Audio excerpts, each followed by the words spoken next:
जय हिंद दोस्तों। धारावी एशिया की एक सबसे बड़ी झोपड़पट्टी है। यहाँ पर लाखों लोग रहते हैं और अपनी जीविका चलाते हैं। कई सालों से इसका विकास रुका हुआ है। कई राजनीतिक पार्टियाँ आती हैं और वो यहाँ के लोगों को आश्वासन देती हैं कि इसका विकास जल्द होगा, परंतु 20 सालों से धारावी का पुनर्विकास रुका हुआ है। इसी सिलसिले में हमारी मुलाकात हुई राजेंद्र कोरडे साहब से, जो धारावी पुनर्विकास समिति के अध्यक्ष भी हैं और धारावी के विकास के लिए कई सालों से संघर्ष कर रहे हैं। आइए मैक न्यूज़ और सत्यमेव जयते के संवाददाता फकरुद्दीन शेख के साथ मुलाकात करते हैं राजेंद्र कोरडे साहब। जय भारत साथियों, आज हम मौजूद हैं धारावी पुनर्विकास समिति के अध्यक्ष जनाब राजू कोरडे साहब के साथ में। जैसे हम देख रहे हैं कि विश्व स्वास्थ्य संगठन WHO ने धारावी को तो इस कोरोना महामारी से मुक्त बताया है, लेकिन और भी क्या परेशानियां हैं धारावी की जो कई सालों से, जैसे कि 16-17 सालों से प्रॉब्लम चल रहा है, उस विषय में बात करेंगे राजू जी से। राजू जी, ये जो धारावी का पुनर्वसन विकास जो आधार में लटका हुआ है, इसके बारे में हमें कुछ बताएंगे।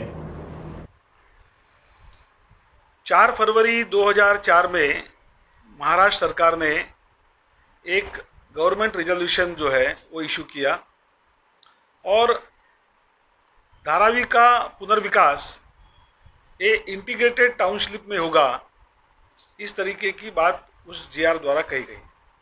और उस दिन से 1997 से लेके 2004 तक जो SRA के प्रोजेक्ट धारावी में चल रहे थे, जिसके तहत धारावी में 100 इमारतें बन चुकी थी, वो बंद कर दिए गए और SRA के प्रस्ताव जो है वो स्वीकारना बंद किया गया।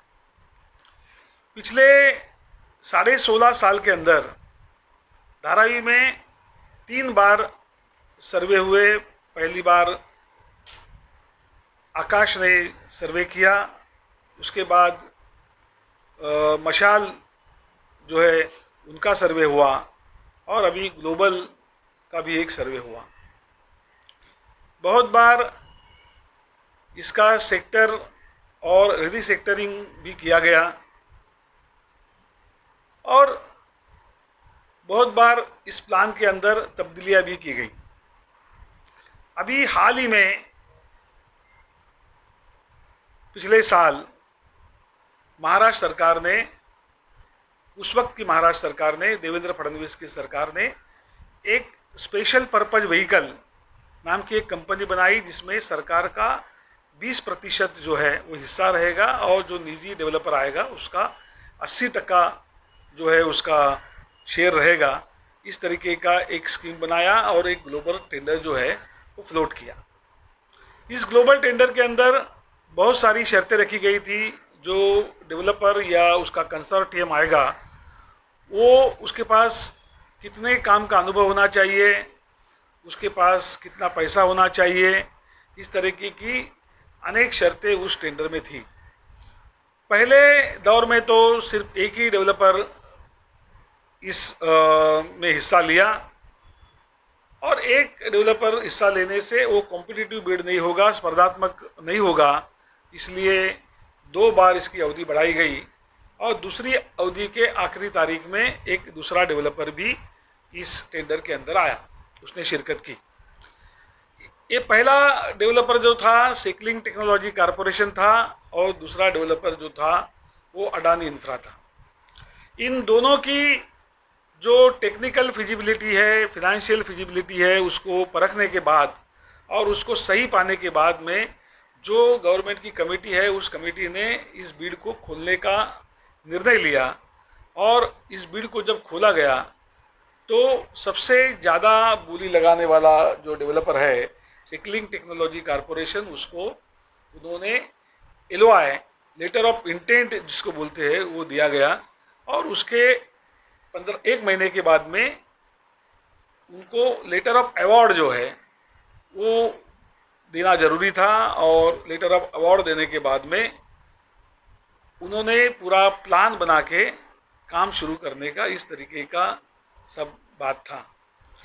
ये जो प्रक्रिया चली और जिस यशस्विता के साथ चली, उसके चलते धारावी के लोगों को लगा कि अभी धारावी का डेवलपमेंट जो है वो सुचारू तरीके से, एक ठीक तरीके से चलेगा। लेकिन बीच में ही सरकार ने एक नया माजरा खड़ा कर दिया कि इस स्कीम के अंदर जो माटुंगा लेबर कैंप के आगे जो पश्चिम रेलवे की 90 एकड़ ज़मीन है, उस ज़मीन के ऊपर कुछ झोपड़पट्टी है, कुछ रेलवे के क्वार्टर्स है, मतलब वो खाली ज़मीन नहीं है। तो वो ज़मीन भी इस स्कीम के अंदर, इस योजना के अंदर लेने का उन्होंने निर्णय लिया। और वो निर्णय लेने के बाद में सरकार ने उसमें से पहले दौर में 45 एकड़ ज़मीन लेने की बात कही और उसके लिए कुछ पैसे भी तय किए। वो पैसे में से 200 करोड़ रुपया जो है वो म्हाडा की ओर से, मतलब सरकार की ओर से रेलवे को दिया भी गया। अभी एक नया सवाल आया, जैसे धारावी के इस स्कीम के अंदर 16.5 साल से लगातार चलते आ रहा है। सरकार ने कहना शुरू कर दिया कि भाई जिस टाइम पे टेंडर बुलाया गया था उस टाइम रेलवे के ज़मीन का जिक्र उसमें नहीं था, और अभी ये रेलवे की ज़मीन आ गई है तो टेंडर का पैरामीटर जो है बदली हो गया है। और फिर ये मामला जो है उस वक्त की सरकार ने एडवोकेट जनरल आशुतोष कंबोकोनी जो है महाराष्ट्र के, उनके पास भेजा गया। उनका कुछ एक ओपिनियन अभी आया है।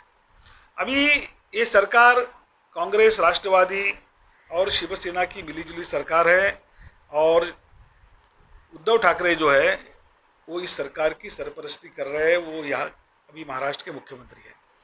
उद्धव ठाकरे जो है वो इससे पहले 2012 में धारावी में हमने ही बुलाए हुए एक मीटिंग में वो आए थे। उन्होंने धारावी के लोगों को हमारे ही मंच से संबोधित किया था और कहा था कि मैं धारावी का पड़ोसी हूँ और इसलिए मैं धारावी के जनता के साथ में हूँ, उनके डिमांड के साथ में हूँ, उनकी लड़ाई के साथ में हूँ। हमको बहुत उम्मीद थी कि ये सरकार जो है अभी धारावी के लोगों का दुखड़ा जो है वो सुनेगी और ये काम जल्द ही शुरू होगा।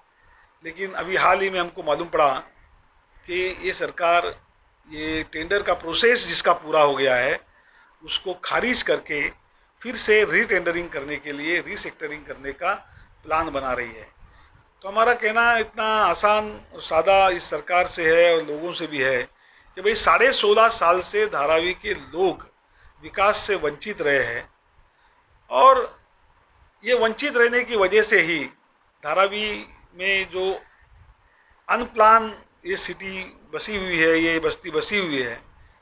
और इसके वजह से अगर हम देखेंगे तो धारावी के गली कूचे के अंदर एकदम घर में अगर हम जाएंगे तो अगर 1 मिनट भी लाइट नहीं होगा, पंखा नहीं होगा, तो एक दूसरे के आँख में अगर उंगली डालेगा तो भी मालूम नहीं पड़ेगा। इस तरीके का परिस्थिति है। वेंटिलेशन नहीं है, हवा नहीं है, तो एकदम जीने लायक परिस्थिति नहीं है। ऐसे इसमें लोग जी रहे हैं और ज़रूरत के चलते उनके मकान जो है वो जो ग्राउंड फ्लोर के थे वो 1 मंजिला हो गए, 2 मंजिले हो गए, 3 मंजिले हो गए, कुछ जगह पे 4 मंजिले भी हो गए।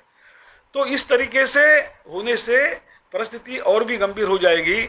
और जैसे कोरोना के चलते यहाँ पर जो कहर मचा, तो आने वाले दिनों में और भी संक्रामक रोग जो आएंगे उसमें धारावी का हाल और भी बेहाल होगा। हमने हमारे इम्यूनिटी के जोर के ऊपर कोरोना से शिकस्त पा ली है हमारी कोशिशों के चलते, लेकिन आगे चल के अगर यही दौर रहा तो धारावी के लोगों की हालत जो है वो बहुत ही बुरी होगी और सरकार इसके लिए जिम्मेदार होगी। इसके लिए हमारा सरकार से अनुरोध है कि अभी ये ज़्यादा देर ना करे और धारावी के डेवलपमेंट की शुरुआत करें। राजू कोटे साहब, मैं खुद धारावी में रहता हूं और पिछले कई 20 सालों से, तकरीबन 20 सालों से सुनते आ रहा हूं कि धारावी अब कायाकल्प होगा, धारावी का अब कायाकल्प होगा। लेकिन हम देख रहे हैं कि कई सरकारें आई और गई। जो सरकारें आती है वो पिछली सरकारों पे आरोप करती है कि डेवलपमेंट इनकी वजह से रुका रहा। अभी जो है ये जो सरकार जो सत्ता में है, शिवसेना, कांग्रेस, राष्ट्रवादी पार्टी, ये जो सत्ता में है, ये पिछले सरकारों पे आरोप करती थी कि आज लेकिन तीनों सरकार साथ में है, तो क्या प्रॉब्लम है? आपने सवाल भी किया है उद्धव साहब से। हमने पहले भी बताया कि 2004 में ये जब स्कीम आई उस टाइम कांग्रेस का सरकार था, और बाद में 2014 में शिवसेना भारतीय जनता पार्टी का सरकार बना। और अभी कांग्रेस, राष्ट्रवादी और शिवसेना का सरकार बना है। केंद्र में भी सभी लोगों की सरकार, कभी इनकी या कभी उनकी, इस तरीके की सरकार रही। तो अभी सबका दौर जो है आकर चला गया है और ये मेरा मानना है कि सरकार को चाहिए कि धारावी के लोगों को, राम का वनवास जो है वो 14 साल का था, तुमने 16.5 साल का वनवास धारावी के लोगों को दिया, विकास से उनको दूर रखा।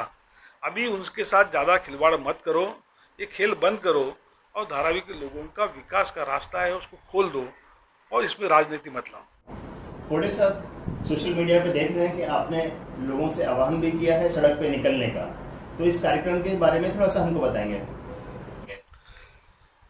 कोरोना का जो कहर धारावी के अंदर था, उसमें धारावी पुनर्विकास समिति, हमारा धारावी फाउंडेशन और मैं जिस पार्टी से बिलोंग करता हूं, हमारी पार्टी ने भी जो काम करना चाहिए वो काम जो धारावी के अनेक पार्टी ने, अनेक संगठनों ने, संस्थाओं ने, चाल कमेटी, रहवासी संघ, इन सब लोगों ने जो किया, उसका परिणाम ये था कि धारावी के अंदर कोरोना को शिकस्त देके हम जो है इससे बाहर आए और आखिरकार इसको जो है WHO को भी मानना पड़ा और ये मिसाल धारावी की पूरी दुनिया के सामने आ गई। लेकिन जब पूरे देश में, विशेषकर महाराष्ट्र के अंदर, मुंबई में अनलॉक की प्रक्रिया शुरू हो गई, तो हमारी जो कमेटी है वो कमेटी बैठ के हमने निर्णय लिया कि भाई अभी अनलॉक हो रहा है तो 20 जुलाई को हम धारावी से बांद्रा म्हाडा ऑफिस के ऊपर एक मोर्चा लेके जाएंगे और उस तरीके का पत्र हमने मुख्यमंत्री उद्धव ठाकरे को दिया। लेकिन अभी ये जो अनलॉक की प्रक्रिया है उसको रोककर फिर से एक बार लॉकडाउन की प्रक्रिया शुरू हो गई है। तो उसके लिए पुलिस से इस मोर्चा को लेकर कुछ प्रतिबंध उनकी तरफ से है, सरकार की तरफ से भी है। आज शाम को हमारी समिति की मीटिंग है और उस मीटिंग में हम इसके बारे में 20 तारीख के मोर्चे के बारे में निर्णय लेंगे। अगर मोर्चा करेंगे तो हमने पहले ही तय किया कि अगर ये मोर्चा होगा तो ये मोर्चा मुख्य मोर्चा होगा, जिसके अंदर कोई स्लोगन शाउटिंग जो है, घोषणा नहीं दी जाएगी। यहाँ पे प्ले कार्ड हो गए, मुंह के ऊपर जो मास्क पहने जाएंगे और पूरी तरीके से मुख्य मोर्चा ये चलेगा जो म्हाडा के ऊपर जाएगा। सोशल डिस्टेंसिंग का पूरी तरीके से इसमें जो है खबरदारी जो है ली जाएगी। राजू कोटे साहब, जैसे कि धारावी में जैसे हम देखते हैं कि मजदूर तबका है, मजदूर तबके के साथ साथ मजदूर तबका है, इन्हें सही मार्गदर्शन नहीं मिलता है। ये जो राजनीतिक पार्टियां होती है ये इनका इस्तेमाल तो भरपूर तरीके से करती है, लेकिन जब उनका पुनर्विकास करना हो तब वो पीछे हट जाती है। तो इस जनता से आप क्या कहना चाहते हैं?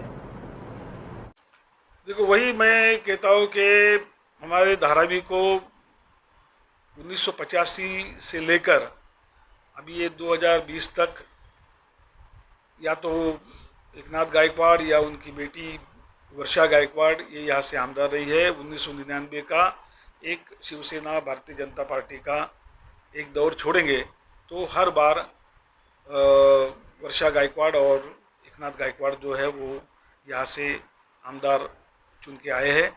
और गायकवाड़ साहब भी महाराष्ट्र के मंत्रिमंडल में मुख्यमंत्री थे और वर्षा ताई भी 2 बार मंत्री रह चुकी है।